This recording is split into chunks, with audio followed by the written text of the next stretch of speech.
if I could do that analysis and rip open my gut to really dig inside of myself, I could do anything. And I think that has been my North Star. Are you ready to take the next best step toward creating a life by design? Do you feel like there is something more for you, but you're not sure how to get to it? Welcome to the Momentum Podcast. I'm Molly, your health and mindset coach. And I'm Lena, your money manifestation coach. We're here to help women like you, whether you're building a business, scaling a side hustle, or crushing it in your career, take actionable steps towards the life you've always envisioned. If you're ready to stop playing small and step confidently into the life you're meant to live, join us on this journey of growth, alignment, and unstoppable momentum. Let's take the next best step together.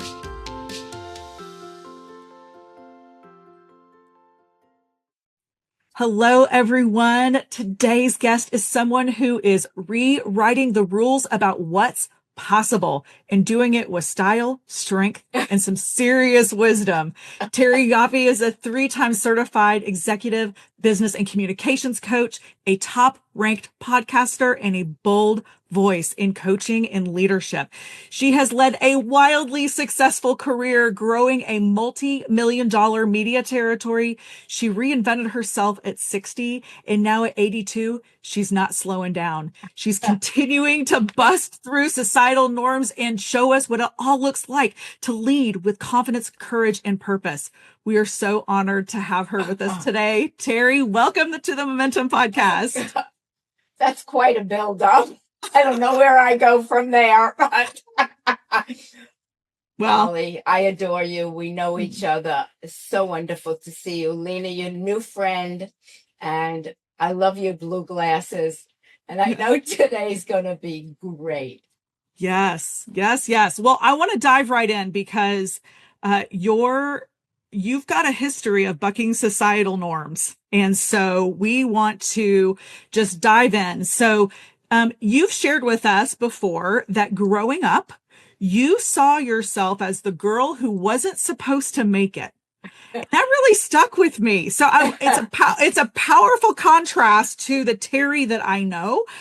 So I want to ask you, what was one of those stories or beliefs that you carried about yourself from your childhood back then? And when did you start to feel the shift, like you were capable of doing something more? I grew up in a family. My parents were a bit older than the norm of parents. So talk about norm. Yeah. My father worked 2 jobs. My mother was the breadwinner and so neither were around very much. And I had to kind of fend for myself. And I did. And I had to figure life out by myself. Yeah. I somehow felt unworthy. I stuttered. I felt really insecure. I never, ever felt like I fit in. I was always the kid that didn't have much to say, was with people, and I was almost invisible. And that carried with me. And when I moved into the city, I lived in Queens. I grew up in Queens. I knew something was off. I just knew it in my gut about me. I just didn't flow with the rest of the world. And I started analysis 3 times a week for 7 years. So you can imagine. How old were you when you started? I was in my maybe late 20s, early 30s. Okay. And so I spent many years digging deep, chipping away at all of my blocks, all of my masks. And it was very painful.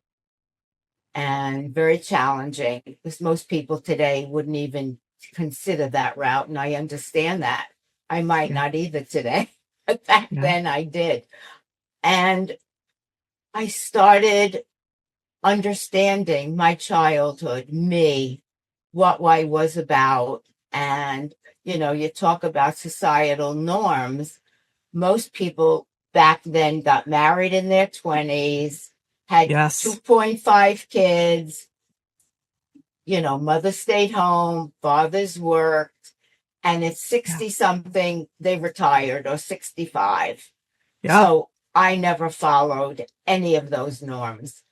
My real career started at 40 when I went into sales, and I never had sales experience.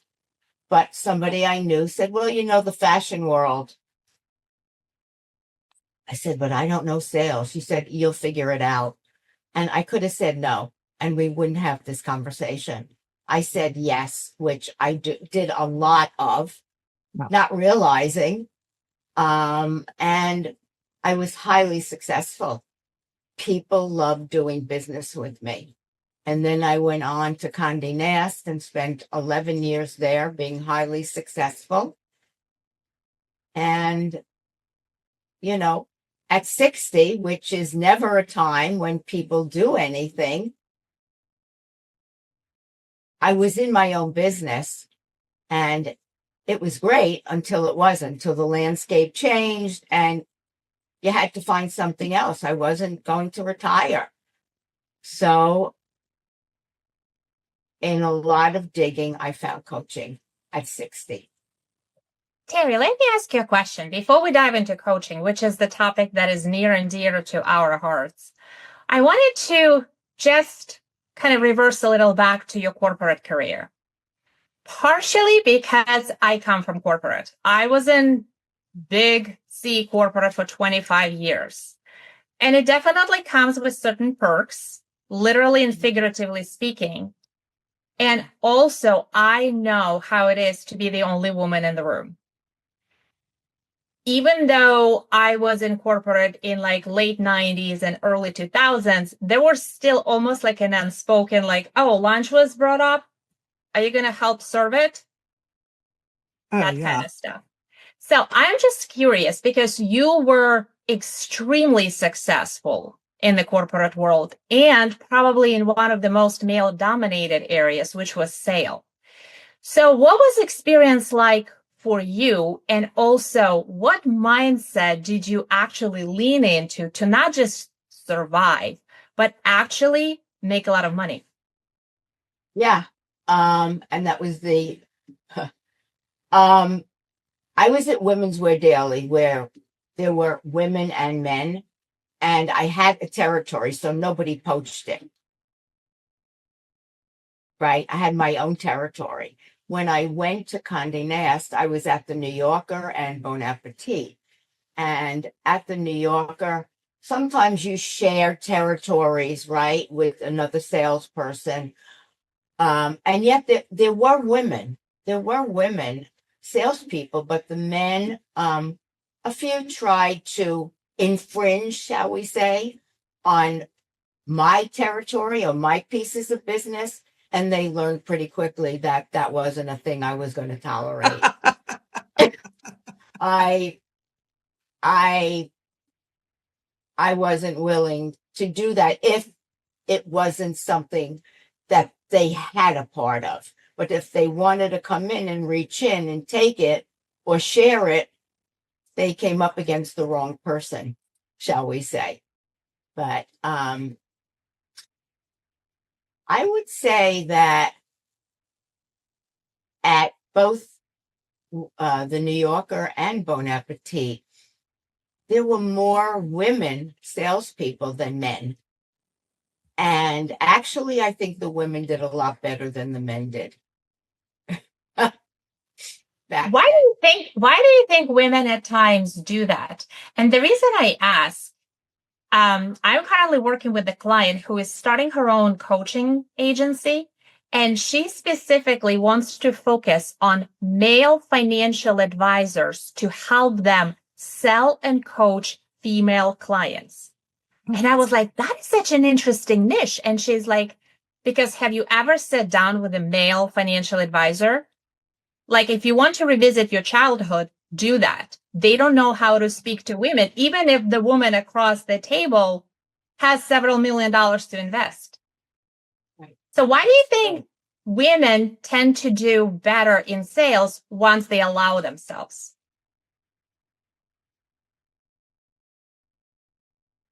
I think women have more capability to put on the charm, if you will, use our female qualities that men can't do. Now, I was highly respected because I didn't lie to my clients, which a lot of salespeople did. What I promised them, I delivered on. My allegiance was to my clients, not so much, even yes, to my company, but I was very protective of my clients. When I went in to meet them, they wanted to start with a 2-inch ad. I didn't say, oh, go to a page. I didn't try to be greedy. I took what they wanted and built up with them. I was a consultative salesperson, had my arm around them and say, okay, let's work together. And I was very, very successful at what I did because they trusted me. I had integrity. And back then, that was really important. So it sounds like you had coaching qualities before you actually stepped into coaching? Right. You're right. I did. I was always a giver, even young, which kids can be really cruel. Oh, yeah. And I was a very kind, sensitive person. Kids are not like that. So I got hurt a lot. And I think I developed something, maybe in the fact that I had to find my own way in life, that I just developed that sense. And when even I had my first sales job and I did so well, in a lot of cases, salespeople, if you have a good product, they'll buy you, right? They buy Absolutely. you. And I sold myself and my magazine second. If I went in with a crappy magazine that nobody was going to buy from, it didn't matter how nice I was. That's right. That's right. It's almost like if you look back on that, Terry, your childhood wounds, the trauma that you went through as a child when you were trying to you basically figured it out on your own, actually paved the way for your success in business. Now, like that hindsight's always 2020. When you were in that space, did you realize that fortitude and the resilience that you built through your 20s and into your 30s as you were going through analysis 3 times a week, that actually was the foundation for everything that was supposed to come after? I don't think so. I don't think so. I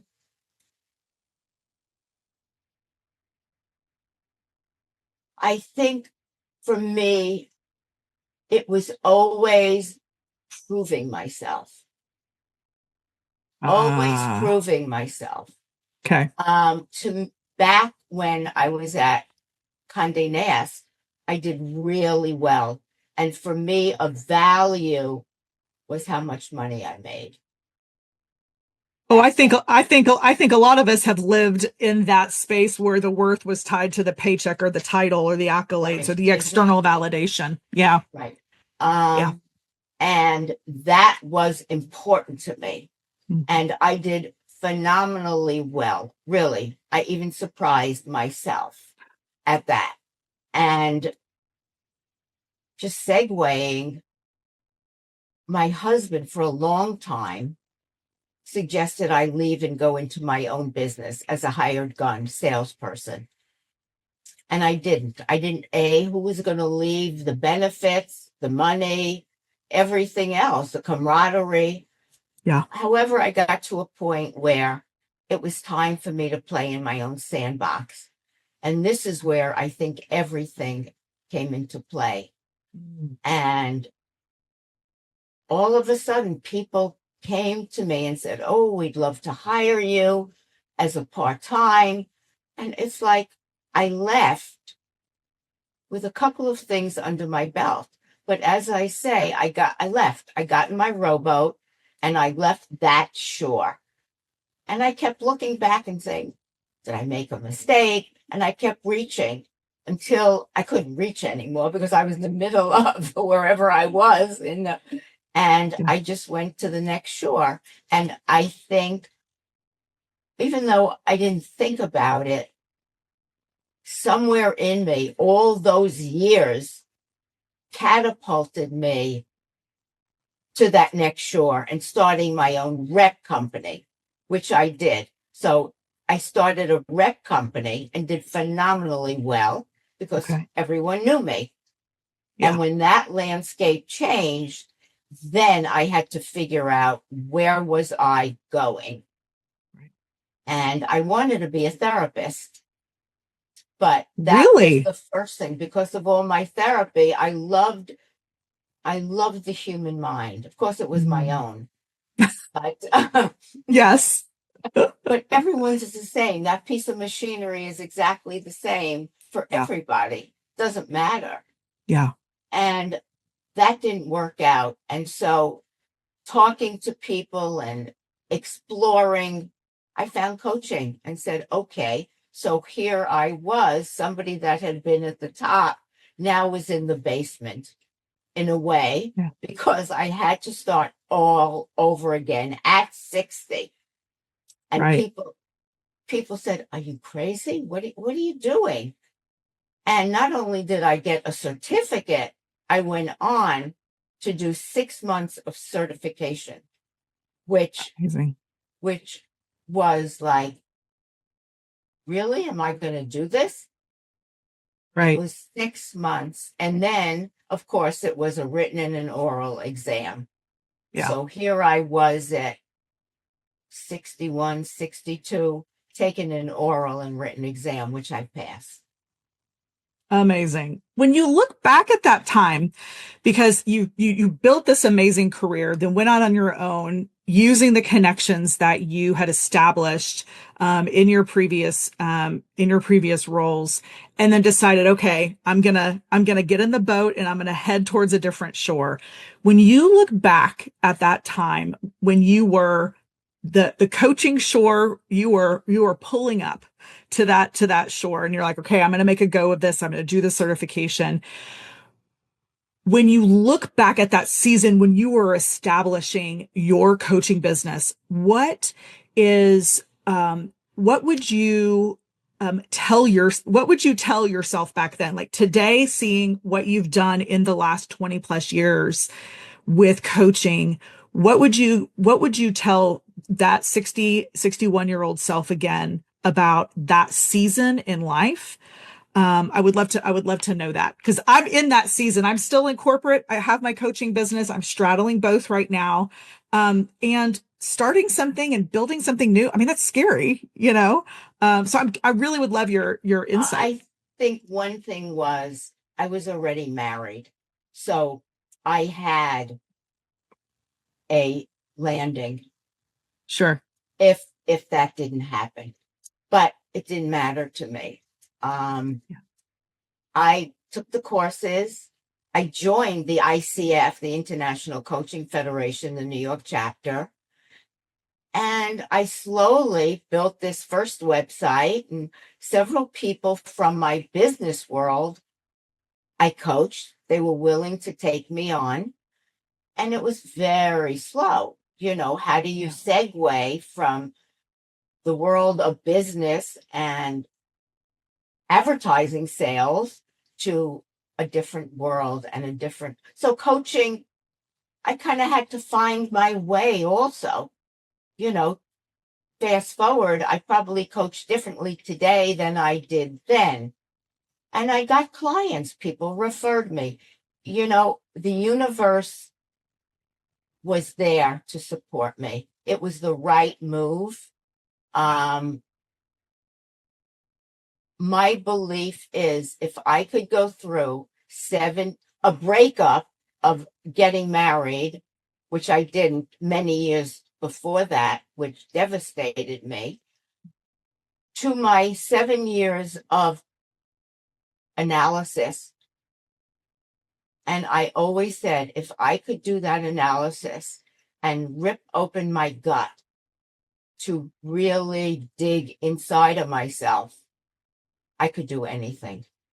And I think that has been my North Star for this many years, that anyone that can go through that and can wrench up and regurgitate their life and really look at it, you know, not only look at it, but have it smack them in the face, they can do anything. And that's my philosophy today. Love that. I'm sitting here listening and thinking to myself, you know what? Probably the 7-year self-analysis was the toughest and most intense certification for becoming a coach that one can ever go through. Thank you. That's right. You're right. Right? Like, I have worked with a lot of coaches. I have studied with a lot of coaches. You're probably one of the most qualified people to be out there. But here's the fascinating part. So you've done so much. You've done mentoring, leading, coaching, podcasting, and now you're stepping into the world of speaking. So Terry, what is it about this stage that's calling for you right now? Like, what drives you to keep showing up, trying new things, and really sharing your voice so boldly? And I say that, no pun intended. Going from a stuttering shy girl to being in the stage light. I used to be on the stage when I used to do fashion shows. I was always in the public eye, always. And when I belonged to ICF, I also became the president of the chapter. I would get up and talk when I was at an organization called She Runs It. I co-founded and did the mentoring program. I chaired it. So I'd get up and I would talk a lot. That stopped. And I always, interestingly, have this dream or thought of somebody getting up on a stage and singing. Well, I don't sing. It's always been there. And I finally realized a voice is a voice, no matter what comes out and how it comes out. And I've always, always seen myself as successful. Always. I never pitied myself. Even though I had a very challenging growing up and never fitting in. And I think my purpose at this age is to really talk about being an inspiration, that ageism doesn't matter anymore. I'm not going to let my dreams and my goals and my purpose fall on the cutting room floor. That is so good. So That is so good. Terry, what I love about your story, I mean, so many things, but really what is like the golden thread is you keep showing up and you keep showing what's possible. Like, you know, we coach and teach about how every challenge could be looked as an opportunity. You live it. So for the women who are listening to this podcast and feel like, you know what, it might be too late for me to do blah, too late to pivot, to speak up, to show up, to start, to heal, to do whatever. What's your encouragement to them? what are you waiting for? And yes, obviously I have clients that, well, I don't know, let me think about it, and I do that. I did that for the A to B con. I kept hemming and hawing, and I said, you know what, I'm going. The speaker school came up, and I thought, I don't know, maybe not. I actually wrote to Brandon and said, no, I'm going to wait. I have family coming in May. And then I said, you know what? Not going to happen. I wrote him back like 5 minutes later. I'm like, so life is short. What are we waiting for? If you see something you want, don't wait. Go after it. What if it doesn't work out? It doesn't work out. So what? Other things come along. And, Lena, you've both given me so much inspiration as to how I can round out what I want to talk about. Yeah. Really, to me, all of this is so second nature that I don't really think about it. Well, you know what? I'm a big believer in personifying everything. Like when I talk to my clients about money, I'm like, make it a person, make it a human. And that kind of changes the perspective. So the reason I bring this up is my favorite quote, and it's not mine, and I don't remember where I saw it, so I would love to give credit. I don't remember, but it went something like this. You cannot feel ready. Ready is not a feeling, it's a decision. Mm-hmm. Terry, if I were to make a person out of that quote, that's you. Oh, mic drop. Yes, exactly. Exactly. Thank you. And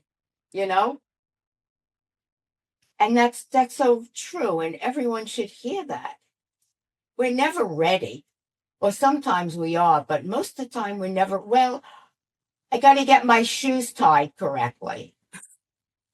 Or, I got to do whatever, and then I'll be ready. But that's all fear. That's all fear. You either jump in with 2 feet and see what happens, or you make up stories, right? Change your story, change your life. And truthfully, you said something earlier when you affirmed that you always considered yourself successful. And quite honestly, what is manifestation? Manifestation is intentional thinking. So if you were intentional about believing in yourself and knowing that it is possible, achievable, and available, then universe will deliver. It's like a little waiter. What would you like for your meal? And you just keep placing this amazing orders, and we cannot wait to watch you on stage. Oh, that would be great. I don't know. Let's set the intention. Yeah, I'm doing it. I don't know where it'll come up, but it'll be there. I did a stage presentation back in September. Dylan Smith let me come to his 1%, and he said, if you sponsor, you can be on a stage for 5 minutes. All I cared about was getting on that stage for 5 minutes, and I did, and everyone thought I did a great job. So I know I'm poised to do it, and I'm going to. I love it. I love it. Oh, Terry, thank you so much for being with us today. Thank you. So much wisdom, my friend. So much wisdom. All right, everyone. Thanks for joining us. We'll see you next time. Okay. Thank you. Bye. Thanks for joining us on the Momentum Podcast today. We hope this episode inspired you to take your next best step toward building your life by design. Don't forget to subscribe so you never miss an episode, and hit that notification bell if you're watching us on YouTube at Momentum Podcast Live. If you love what you heard, we'd be so grateful if you'd leave us a 5-star review. It helps us reach more amazing people like you and share this content far and wide. You can also connect with us anytime at contact@momentumpodcast.live for questions, feedback, or just to say hi. Keep designing the life you want, step by step. And we'll be here to cheer you on. See you next time on the Momentum Podcast.